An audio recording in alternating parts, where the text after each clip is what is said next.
Selamat datang di channel Belajar Yuk. Di sini kita mau belajar membaca Alkitab dalam teks bahasa aslinya, menggali lebih dalam serta menganalisanya. Kita akan memulai dengan kitab Kejadian. Mungkin sebelumnya ada yang bertanya, wah pasti susah. Menurut saya susah itu relatif. Tetapi intinya kalau kita mau belajar, kita pasti bisa. Dan mungkin juga ada yang bertanya, ngapain sih kita capek-capek pakai atau belajar bahasa Ibrani atau bahasa Yunani? Emangnya terjemahan bahasa Indonesia atau bahasa Inggris nggak cukup, nggak benar atau gimana gitu loh. Masalahnya di sini bukan permasalahan hal seperti itu. Bagi yang merasa cukup, merasa puas dengan terjemahan yang sudah ada, baik bahasa Indonesia maupun bahasa Inggris, ya tidak apa-apa. Tapi dan tidak juga ada keharusan untuk belajar bahasa teks asli supaya kita bisa selamat.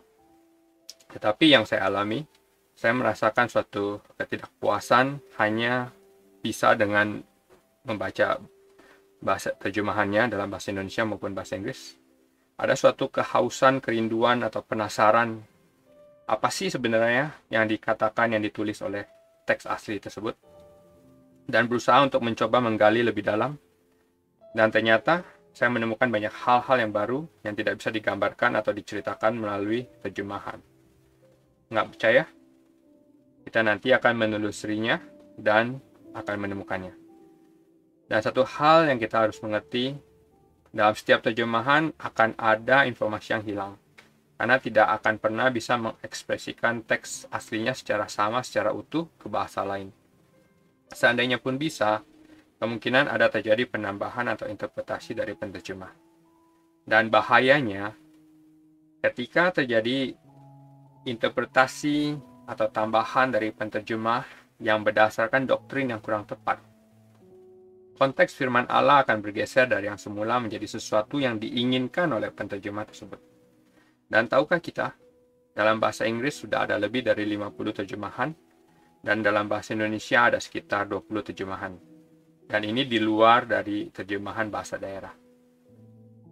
Dan mungkin ada sekitar 10 terjemahan bahasa Indonesia aktif digunakan oleh orang Indonesia.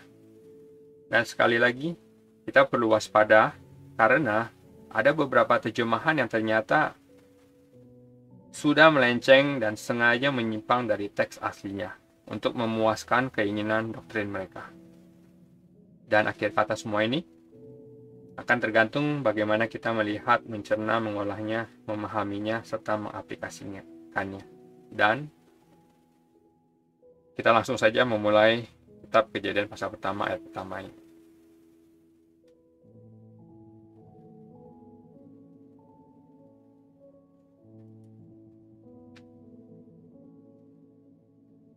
Ayat ini tentu tidak terlalu asing bagi kita.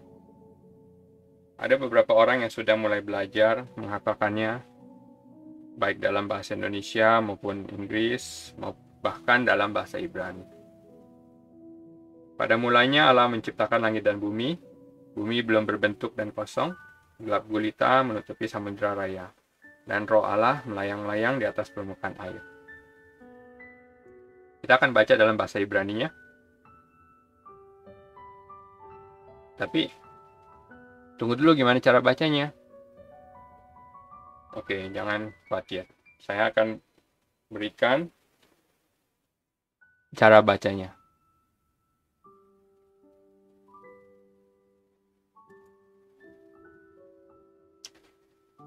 Bereshit bara Elohim et hashamayim wa et haaretz. Haaretz haita tohu wa fohu. Hosek al penei tehom. Werua Elohim merahefet al penei hamayim. Cara bacanya simple, sama kayak kita baca tulisan Indonesia. Bereshit bara Elohim et hashamayim wa et haaretz. Haaretz haita tohu wa fohu. Hosek al penei tehom. Werua Elohim merahefet al penei hamayim. Cukup simple, cukup sederhana. Tapi sebelum kita melanjutkan pembahasan kata per katanya, mari kita melihat sedikit pendahuluan. Kitab Kejadian pasal pertama ini menceritakan tentang penciptaan. Tetapi sebelum melangkah lebih jauh, tahukah kita bahwa kitab pertama ini, ataupun 3 pasal pertama kitab Kejadian ini, ada juga yang mengatakan pasal pertama hingga ke-6, Ada juga mengatakan ke-11 pasal pertama itu mengandung kontroversi, mengandung perdebatan. Ada yang menilainya seperti ini, ada yang menilainya seperti itu. Loh kok bisa? Jawaban saya sederhana. Karena kita melihatnya dari kacamata yang salah. Oleh sebab itu, dalam melihat ini, saya mencoba mengelompokkannya ke dalam 3 bagian atau 3 pemikiran.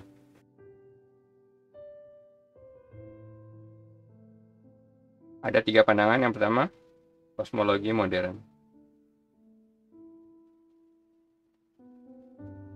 Kosmologi itu ialah berasal dari kata kosmos, dunia, dan logi yang artinya ilmu yang mempelajari sesuatu. Jadi kosmologi adalah ilmu yang mempelajari hubungan antara ruang dan waktu terhadap alam semesta. Jenis hubungan yang dipelajari meliputi asal-usul dan struktur dari ruang dan waktu yang berkaitan dengan alam semesta. Di kelompok ini pada umumnya kita sudah mempelajarinya mengenai alam semesta di sekolah ataupun di bangku kuliah. Dan begitu banyak teori sana-sini yang berusaha untuk membuktikannya. Kita tidak akan membahas lebih dalam mengenai ini. Kemudian ada kelompok lain yang mengatakan bahwa kita tidak bisa melihat Alkitab melalui kosmologi modern karena itu pasti keliru. Tapi justru kita harus mempelajarinya dan melihatnya dari kacamata kosmologi purbakala atau ancient cosmology. Bagaimana bangsa-bangsa pada saat itu seperti Mesir, Mesopotamia, Sumeria, Ugarit, Akkadian, Assyria dan sebagainya melihat dan memahami penciptaan. Jadi di sini ada ancient cosmology. Maka kita, menurut mereka, akan menemukan kesamaan dan kemiripan satu sama lain mengenai penciptaan ini. Jadi, Alkitab, kesimpulannya mereka, kejadian pertama ini adalah menggambarkan penciptaan dari sisi bangsa Yahudi atau Israel. Kelihatannya boleh juga, tetapi ada bahaya dari pengamatan melalui kacamata ini. Yaitu, mereka berusaha mengasimilasikan Alkitab firman Allah yang benar dengan budaya bangsa-bangsa lain. Dan kita tahu bahwa bangsa Israel adalah umat pilihan Allah, dan Allah Israel adalah satu-satunya Allah yang hidup dan yang benar, dan yang sempurna. Sedangkan Allah-Allah bangsa-bangsa lain, yang mereka katakan atau mereka akui sebagai Allah, tapi sebenarnya bukan, itu semua adalah tidak benar. Dan melalui perjalanan bangsa Israel, Allah Israel yang hidup itu, membuktikannya dengan mengalahkan, menghancurkan berhala-berhala Baal-Baal bangsa-bangsa lain. Dan sekarang kita melihat kelompok yang ketiga, adalah melihatnya dari kosmologi Allah. God cosmology. Bagaimana justru Allah memberitahu kepada kita, mendefinisikan kepada kita apa yang terjadi pada waktu penciptaan. Mengapa demikian? Karena kita harus sadar bahwa kita tidak bisa memahami Allah kalau bukan Allah sendiri yang menyatakannya kepada kita. Demikian juga dengan hal penciptaan. Semakin kita menjauh dari definisi yang diberikan Allah, kita juga akan semakin menyimpang dari kebenaran dan kehadiran Allah. Kita berpikir bahwa kita mengetahui Allah, tetapi sebenarnya tidak. Justru Allah yang memberitahu kita melalui wahyu umum dan juga wahyu khusus.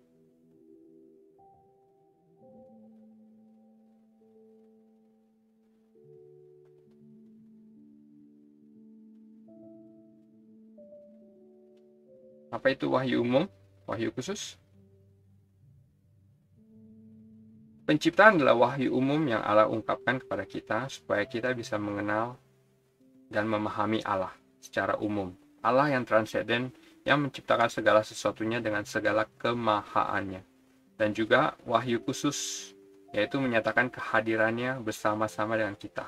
Hidup bersama-sama dengan kita, Allah yang imanen melalui Yesus Kristus, yang merestorasi, memperbaiki kehadiran Allah, keadilan Allah, kekudusan Allah, kesucian Allah yang telah dinodai oleh dosa manusia melalui pengorbanan dan kematian Yesus Kristus di kayu salib untuk menanggung menebus dosa manusia. Kalau kita memiliki pandangan seperti ini, kita akan melihat betapa indahnya, betapa mulianya, betapa agungnya karya ciptaan Allah ini.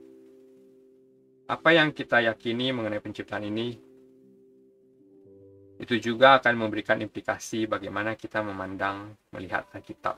Apakah benar seutuhnya, ataukah hanya ayat-ayat tertentu saja yang kita suka, ataukah kita melihat Alkitab sebagai buku mantra sesuatu yang supranatural atau bagaimanakah? Dan tentunya kita mengetahui bahwa Alkitab adalah firman Allah yang benar, maka kita akan melihat kerinduan, kehausan untuk senantiasa membaca, menggalinya lebih dalam lagi. Setujukah kalian? Oke, ayat pertama. Pada mulanya Allah menciptakan langit dan bumi. Kata mana yang menurut kalian paling penting? Pada mulanya Allah menciptakan langit dan bumi. Menurut saya ialah kata Allah. Sebagai pelaku agen yang melakukan penciptaan. Dari sini ada dua implikasi. Apakah kita percaya bahwa Allah adalah pelaku penciptaan ataukah tidak?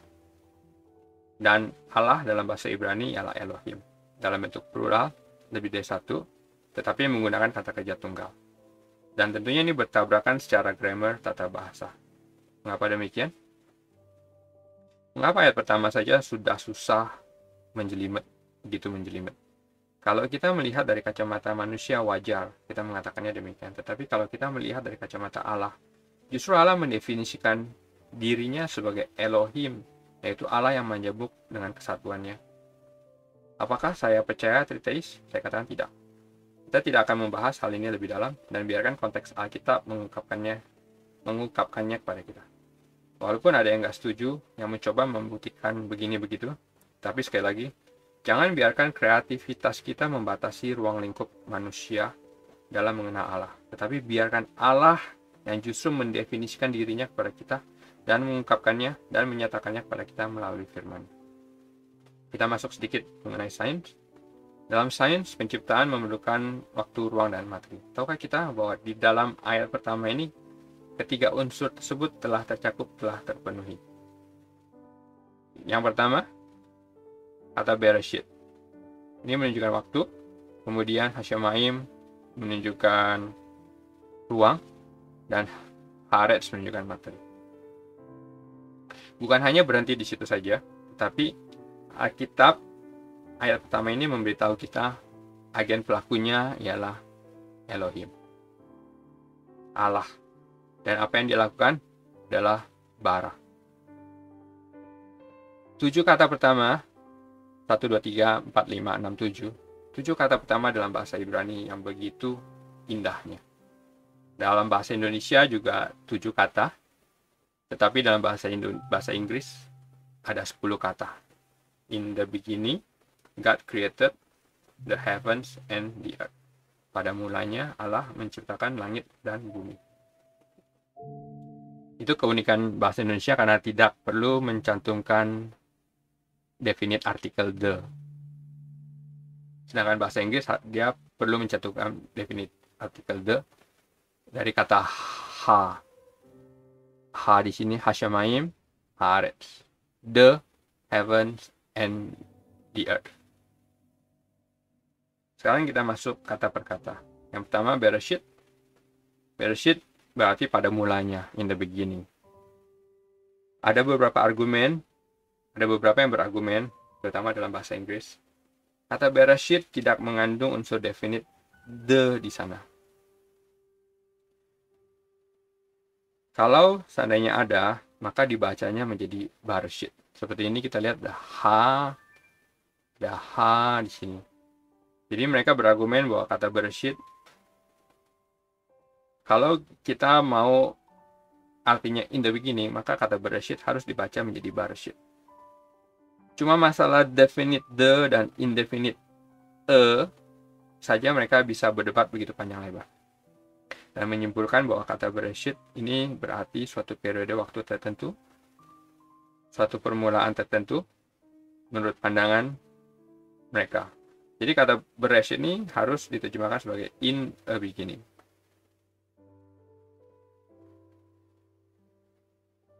Jadi suatu permulaan dari periode tertentu. Bukan suatu definisi waktu awal dari segala sesuatunya. Kalau seandainya awal dari segala sesuatunya, berarti juga memasukkan unsur bahwa ini adalah permulaan Allah ada. Yang berarti apakah Allah juga diciptakan? Tetapi pandangan ini tentu saja keliru, karena kita harus tahu bahwa Allah tidak terbatas oleh waktu, karena Allah itu kekal. Tetapi Allah justru mendefinisikan Bereshit dalam ayat ini sebagai T sama dengan 0, suatu permulaan, suatu awal permulaan dari segala sesuatunya, yaitu alam semesta, bukan Allah. Allah di luar daripada waktu ini. Perdebatan ini juga menyimpulkan poin lain yang beranggapan bahwa ciptaan ini belum tentu adalah satu-satunya ciptaan, tapi bisa juga ada ciptaan-ciptaan lain yang tidak dikemukakan. Pandangan ini juga tentu saja keliru. Kata Bereshit selalu diartikan in the beginning, walaupun kata Bereshit dalam bahasa Ibrani tidak mengandung artikel definite the. Karena kata definite the itu merupakan definisi dari pengarangnya itu sendiri mengenai permulaannya. Dan pengarangnya ini adalah Allah melalui Musa yang mencatat, yang meneruskannya kepada manusia. Allah mendefinisikan pada mulanya in the beginning. Kemudian ada juga kelompok lain yang mengartikan kata Bereshit ini artinya adalah ketika awal mula Allah menciptakan langit dan bumi. Kata be yang di depan ini memang bisa artinya in atau bisa juga artinya when dalam bahasa Inggris. Pada, di, atau ketika. Jadi kata be ini bisa diartikan ketika atau when. Tapi ada dua kesalahan dalam pengertian seperti ini. Pertama, penggunaan kata when atau ketika ini berarti membutuhkan dua klausa. Jadi kita harus mencari di manakah klausa utamanya, selain dari klausa keterangan ini. Dan kita tidak menemukannya. Mengapa? Pada mulanya, kita lihat ketika Allah menciptakan langit dan bumi. Kemudian sini kita tahu wow ini artinya dan. Kemudian sini ada dan. Dan di sini ada dan. Dan klausa utama belum muncul menurut jika ditafsirkan menurut mereka. Dan di ayat ketiga dan seterusnya kita akan melihat begitu banyak kata dan diawali dengan kata dan. Jadi di manakah klausa utamanya jika diartikan sebagai when? Tetapi pendukung kelompok ini mereka dengan cerdik menghilangkan kata wow di sini di ayat kedua ini. Dia coba menghilangkan sehingga dia menyisipkan dan mengatakan ayat kedua ini justru adalah klausa utamanya. Dan ini keliru. Dan kita tahu dari bahasa aslinya ada kata wow di sini yang berarti dan. Nanti kita akan melihatnya juga. Dan kekeliruan kedua ialah kata be yang berarti when atau ketika itu pada umumnya akan diikuti dengan kata kerja. Jadi seperti bebara. Jadi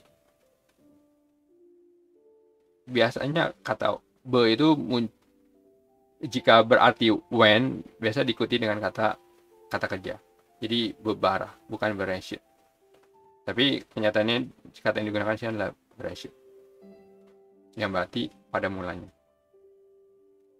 Ada juga kelompok lain yang mengartikan kata Bereshit ini sebagai bentuk konstruk. Jadi diartikan in the beginning of. Jadi mereka setuju dengan kata in the beginning, tapi in the beginning of. Jadi maksudnya apa? In the beginning of God creating the heavens and the earth. Sekali lagi, kata ini membutuhkan klausa utama. Dan mereka akan menggunakan ayat kedua sebagai penolong mereka. Dan ini juga keliru. Dan nanti kita akan bahas juga mengapa mereka keliru. Sekarang kita masuk ke kata berikutnya, yaitu kata bara. Kata bara ini adalah kata sores, yaitu akar kata, terdiri dari bet, resh, alef. Jadi dalam bahasa Ibrani kita harus melihat atau bisa menemukan 3 huruf ini. Saya bukan 3 huruf, dalam 3 huruf yang shoresnya akar katanya. Dari situ kita bisa menemukan artinya. Seperti Bereshit, shoresnya itu res alef shin, yang berarti pertama, yang berarti kepala, yang bisa diartikan juga pertama. Dari sini kita bisa tahu artinya itu kira-kira, kata itu kira-kira mengartikannya seperti apa. Bara artinya menciptakan, dia menciptakan dalam bentuk orang ketiga tunggal. Bahwa kata kerja ini mengungkapkan bahwa pelakunya adalah tunggal, orang tunggal, orang singular. Kata bara ini hanya dipakai Allah, yang berarti menciptakan, yaitu menciptakan sesuatu dari yang tidak ada. Tapi ketika kata bara ini digunakan oleh manusia, maka kata ini bisa memiliki arti yang lain. Dan selanjutnya kita punya kata Elohim. Kita tahu bahwa Elohim adalah pelakunya, subjek dari segalanya. Dan kita punya akhiran im yang menunjukkan untuk jamak. Artinya lebih dari satu, tetapi mereka tetap satu, seperti semboyan Bhinneka Tunggal Ika. Tapi buat yang anti kata Trinity atau Tritunggal, tetap harus mengakui dan melihat bahwa Allah adalah lebih dari satu pribadi, tetapi tetap tunggal. Ada yang menyebutnya sebagai complex unity, demi menolak kata Trinity. Kita lihat bahwa di sini menunjukkan kata bara menunjukkan singular, tapi Elohim adalah jamak. Di situ kita bisa melihat ke kompleks unityan Allah, ketritunggalan Allah. Kemudian kita punya kata Hasyamayim dan Haaretz yang artinya langit dan bumi. Ada juga yang mengatakan bahwa kata Hasyamayim dan Haaretz ini merupakan kata merisme, yaitu yang merupakan kata kiasan untuk menunjukkan keseluruhan. Jadi bukan hanya langit dan bumi yang Allah ciptakan, tetapi juga alam semesta, universe. Saya pikir itu tidak terlalu masalah. Dan yang terakhir adalah kata et di sini. Et di sini, we-et di sini. Ternyata kata ini juga bisa menimbulkan perdebatan. Ternyata ada hamba Tuhan yang menggorengnya kata et ini. Kata et ini hurufnya adalah alef taf.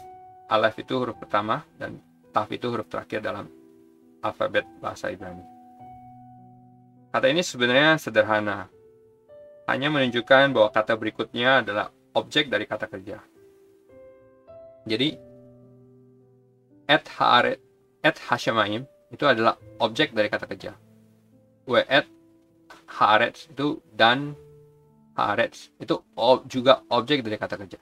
Kata kerjanya apa? Kata kerjanya bara. Jadi bara menciptakan Hasyamayim, we-et Haaretz.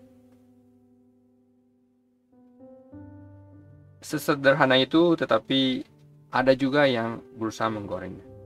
Kita perlu tahu bahwa bahasa Ibrani kuno maupun bahasa Yunani kuno tidak mengenal struktur tata bahasa. Artinya polanya bisa tidak beraturan, tidak mengikuti SPOK. Tetapi mereka bisa menekankan yang mana terlebih dahulu untuk menekankan atau fokus pada kata tersebut. Seperti kata Bereshit, bara Elohim.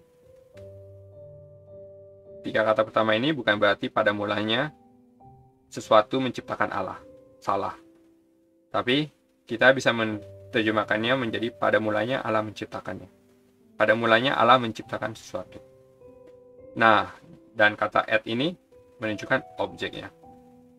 Jadi kita bisa tahu pada mulanya Allah menciptakan langit dan bumi. Bukan berarti pada mulanya langit menciptakan Allah, ataupun pada mulanya bumi menciptakan Allah. Jadi et di sini menunjukkan objeknya, objek daripada kata kerja, yaitu ciptaan itu. Nah, sekarang kita masuk ke ayat yang kedua. Ayat kedua, kata ini diawali dengan kata wow. Sebelumnya kita tahu bahwa ada beberapa argumen yang berusaha menghilangkan kata wow atau dan ini artinya. Jadi kata ini bukanlah kausa utama, melainkan konektivitas antara ayat pertama dan ayat kedua. Tetapi banyak penterjemah bahasa Inggris maupun bahasa Indonesia yang membuang atau tidak menggunakan kata dan ini. Saya tidak tahu mengapa. Tapi akibatnya, hal tersebut membuka peluang bagi para teoris yang berusaha memasukkan teorinya ke dalam bagian Alkitab ini. Contohnya, pada mulanya Allah menciptakan langit dan bumi, bumi belum berbentuk dan kosong. Itu terjemahan bahasa Indonesia. Dan mereka memasukkan teori bahwa, oh, ternyata antara ayat 1 dan ayat kedua terjadi jedah yang sangat panjang. Yaitu apa? Yaitu waktu kekacauan ketika iblis melakukan pemberontakan. Ataupun teori-teori lainnya. Dan ini adalah pandangan yang keliru. Dan seandainya kalau kita menggunakan kata dan, ayat pertama dan kedua ini menunjukkan definisi yang Allah beritahukan kepada kita. Pada mulanya Allah menciptakan langit dan bumi belum berbentuk dan kosong. Kalian lihat ada apa namanya? Perbedaan antara pada mulanya Allah menciptakan langit dan bumi belum berbentuk dan kosong. Dan pada mulanya Allah menciptakan langit dan bumi belum berbentuk dan kosong.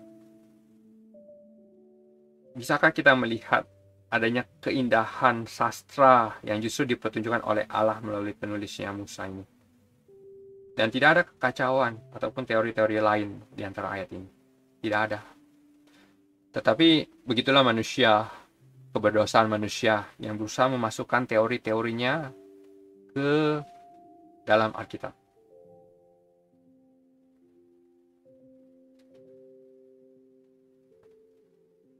Justru saya melihat begitu indah sastra yang diperlihatkan Allah. Pada mulanya Allah menciptakan langit dan bumi. Kemudian kita lihat Haaretz. Dan bumi, Haaretz. Kenapa bukan Hasyamaim? Padahal Allah menulisnya Hasyamaim terlebih dahulu di ayat pertama dan Haaretz di akhir. Yang jelas, saya tidak tahu, saya tidak punya jawaban pasti mengapa demikian. Tapi menurut saya, karena pertama, Alkitab adalah firman Allah untuk manusia. Dan Haaretz adalah tempat di mana kita bisa hidup, bukan Hasyamaim. Jadi saya tidak terlalu heran mengapa Allah fokus kepada Haaretz. Karena dia mau to the point, dengan kata lain di luar Haaretz, tidak ada kehidupan lain. Jadi nggak perlu dicari. Di luar Allah yang hidup, tidak ada kehidupan yang benar yang berarti. Bukankah begitu? Karena Allah adalah sumber segalanya, dan dia memberitahu kepada kita, dia mendefinisikannya bagi kita. Dan kemudian, ayat pertama dia akhiri dengan Haaretz, dan ayat kedua dia mulai dengan kata Haaretz. Dan bumi. Saya pikir itu adalah penulisan yang indah. Dan dia katakan Haita. Haita itu berarti keadaannya. Keadaannya dalam masa lalu, dalam bentuk past tense. Kata ini akar katanya ialah haya. Dan kata ini berarti menunjukkan keadaannya di masa lampau. Dan bumi, keadaannya adalah tohu vafohu. Tetapi kata ini bisa juga berarti menjadi. Kalau dalam bentuk future, akan datang, imperfect. Oleh karena itu ada juga penterjemah yang menerjemahkannya menjadi dan menerjemahkannya demikian. Dan bumi menjadi tohu vafohu. Dan ini keliru. Ketika kita katakan menjadi tohu vafohu, berarti bumi sudah ada kondisinya sebelumnya. Dan kemudian menjadi tohu vafohu. Dan ini juga dimanfaatkan oleh para teori gap teori tersebut untuk memasukkan teori mereka, dan ini keliru. Jadi di sini kita tahu bahwa secara sederhana ayat ini menunjukkan dan bumi ada suatu penegasan oleh karena subjeknya muncul di awal. Keadaannya yaitu pada saat T sama dengan 0, Bereshit adalah tohu vabohu. Tohu vabohu. Selanjutnya kita akan masuk ke pembahasan tohu vabohu.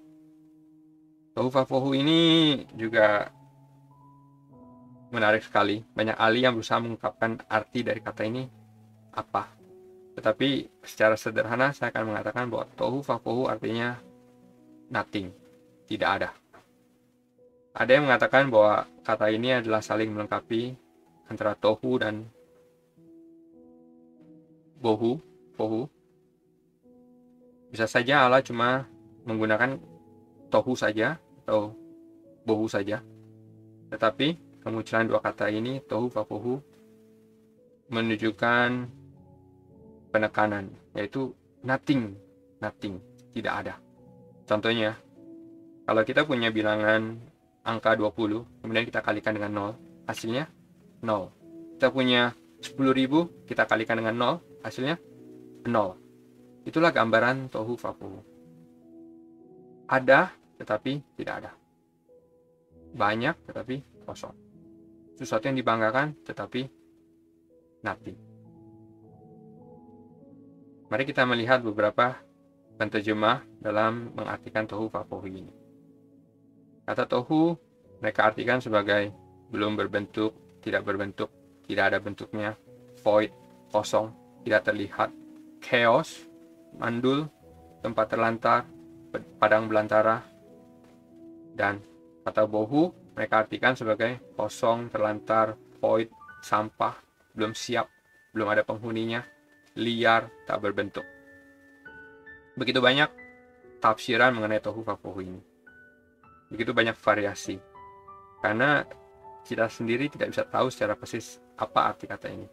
Tetapi secara sederhana saya menyimpulkan bahwa pada mulanya ketika T sama dengan 0, Allah menciptakan langit dan bumi. Dan bumi pada keadaan tohu vabohu, yaitu ketika X sama dengan 0 dan Y sama dengan 0. Berarti menunjukkan sebuah permulaan yang berada di titik awal, di titik 0. Itu pengertian saya mengenai tohu vabohu. Mungkin ada yang berkata, kalau begitu nggak seru banget sih. Oke, kita akan gali lebih dalam sedikit. Kata tohu digunakan 20 kali, sedangkan kata bohu hanya 3 kali. Saya akan ambil beberapa ayat dan kita akan pelajarinya bersama. Pertama, dari Yesaya pasal 34. Saya bacakan mulai dari ayat yang pertama. Marilah mendekat, hai bangsa-bangsa, dengarlah dan perhatikanlah, hai suku-suku bangsa. Baiklah bumi serta segala isinya mendengar, dunia dan segala yang terpancar daripadanya. Ayat kedua, sebab Tuhan murka atas segala bangsa dan hatinya panas atas segenap tentara mereka. Ia telah mengkhususkan mereka untuk ditumpas dan menyerahkan mereka untuk dibantai. Ayat ketiga hingga ayat yang ke-10 menceritakan mengenai penghukuman Allah pada bangsa-bangsa, dan ayat ke-10b, negeri itu akan menjadi reruntuhan turun-temurun. Tidak ada orang yang melintasinya untuk seterusnya. Ayat 11, burung undan dan landak akan mendudukinya, burung hantu dan burung gagak akan tinggal di dalamnya. Tuhan menjadikannya campur baur dan kosong, tepat menurut rencananya. Kata tohu vabohu di sini diterjemahkan sebagai campur baur dan kosong. Masih bingung? Coba kita lanjutkan ke ayat yang ke-12. Jin-jin akan diam di dalamnya dan para pemukanya akan tidak ada lagi. Tidak ada lagi di sana yang dimakhlukkan sebagai raja dan semua pemimpinnya sudah lenyap. By the way, kata jin-jin tersebut adalah salah dalam terjemahan. Kita lihat akibat dari tohu vabohu, segala sesuatu menjadi lenyap atau tidak ada lagi. Sesuatu yang dibanggakan menjadi tidak ada. Seperti halnya kehidupan. Di dalam Allah kita memiliki arti, sedangkan di luar Allah adalah tohu vabohu, kesia-siaan. Kemudian kita lihat ayat lain. 1 Samuel pasal 12 ayat yang ke-21. Kata ini hanya menggunakan kata tohu, tapi digunakan 2 kali. Janganlah menyimpang untuk mengejar dewa kesia-siaan yang tidak berguna dan tidak dapat menolong, karena semuanya itu adalah kesia-siaan belaka. By the way, kata dewa itu juga salah terjemahan. Seharusnya berarti hal-hal yang sia-sia, yang tidak berguna. Jadi kata tohu di sini diartikan sebagai sia-sia. Sia-sia. Jadi ingat, ketika kita bermain game, sudah bermain jauh ke level yang sangat tinggi, mungkin udah hampir level akhir, dan tiba-tiba kalah, dan kita harus memulainya kembali dari semula. Saya pikir perasaan kita pada waktu itu adalah menggambarkan tohu vafuhu.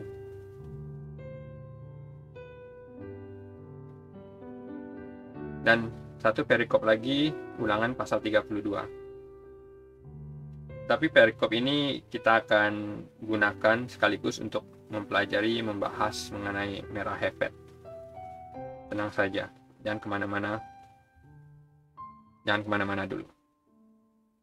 Sekarang kita lanjut ke Pehosek dan kegelapan. Alpene di atas permukaan, Pehom. Dan kegelapan di atas permukaan, Pehom. Dalam bahasa Indonesia diterjemahkan Samudra Raya. Saya tidak terlalu tahu apa alasannya, tetapi menurut saya kurang tepat. Karena Tehom menurut saya berarti jurang yang dalam. Kemudian kita punya kata Werwa Elohim. Di sini ada kata dan lagi, dan roh Allah.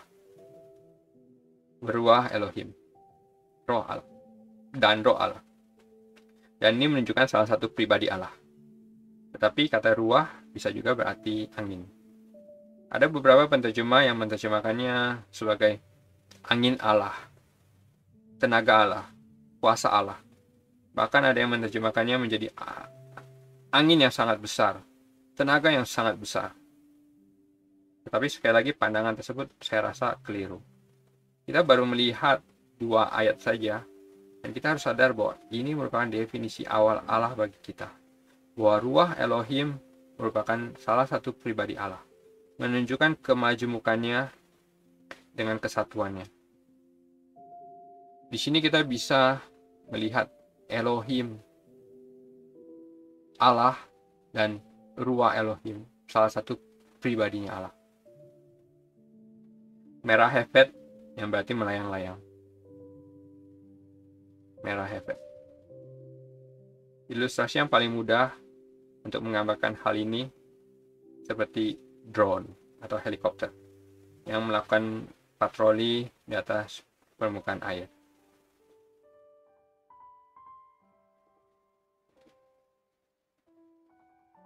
Alpene Hamaim, di atas permukaan air.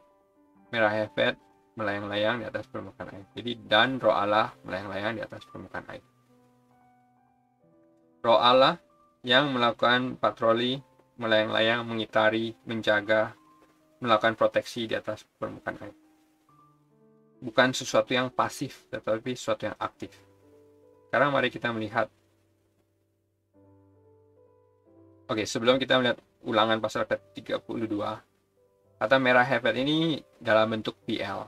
Berarti yang dilakukan bukan cuma 1 kali, tapi berkali-kali. Menunjukkan suatu intensitas untuk PL. Sedangkan kata bara itu menunjukkan, itu adalah kata Paal. Paal itu diartikan kejadian sekali. Sedangkan PL itu kejadian yang berulang-ulang dengan intensitas. Jadi di sini kita bisa melihat bahwa roh Allah melakukan merah hefet bukan hanya sekali saja, tapi berkali-kali, atau boleh dibilang terus-menerus. Sekarang mari kita melihat Ulangan pasal yang ke-32. Kita bisa mulai dari ayat yang ke-9. Perikop ini menceritakan bagaimana Allah memilih Yakub sebagai bangsa pilihan. Tetapi bagian Tuhan ialah umatnya. Yakub ialah milik yang ditetapkan baginya. Ayat yang ke-10. Didapatinya dia di suatu negeri di padang gurun, di tengah-tengah ketandusan dan auman padang belantara. Kata tohu di sini diartikan sebagai ketandusan. Kita lanjutkan. Dikelilinginya dia dan diawasinya, dijaganya sebagai biji matanya. Walaupun kondisinya tohu vapohu, tetapi kita tahu bahwa ada yang mengelilinginya, ada yang mengawasinya, ada yang menjaganya sebagai biji matanya, itu kesayangannya.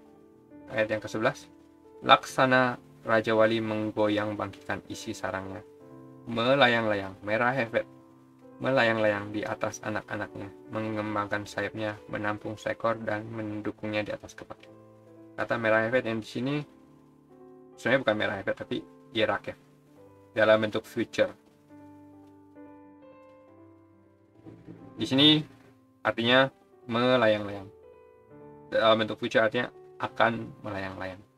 Seperti burung Raja Wali yang melayang-layang, akan melayang-layang di atas anak-anaknya.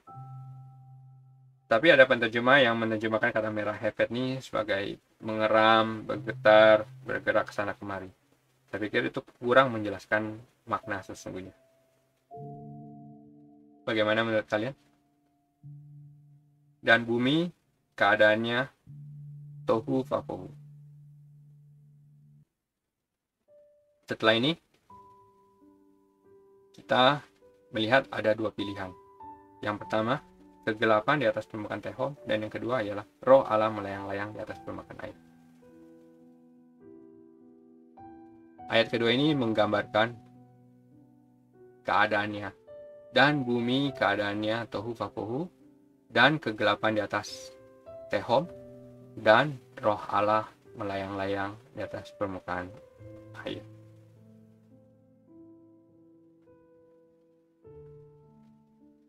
Apa yang bisa kita pelajari di sini? Yang pertama, roh Allah bekerja aktif, melakukan aktivitasnya, melayang-layang, memproteksi, menegur, mengetuk hati kita untuk kembali kepada Allah yang benar, Allah yang hidup.